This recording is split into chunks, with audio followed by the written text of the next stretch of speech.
how I normally do it is obviously say I was working with someone who wanted to know how to go into hypnosis, and so I told them that the first thing that happens when you go comfortably into hypnosis is that you start paying attention to the hypnotist, and while you're paying attention to the hypnotist, changes start happening inside you.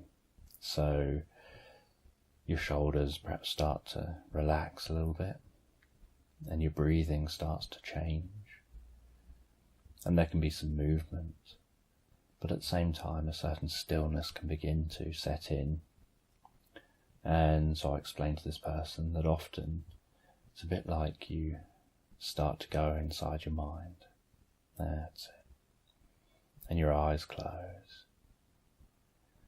and you just want to drift off, because you know it's such a pleasant feeling, such a relaxing feeling, and you just want to go with that feeling.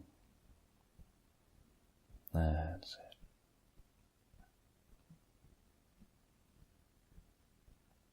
That's it. And then 1, 2, 3, opening your eyes and come back to the room. I was gone there. It was a long way away.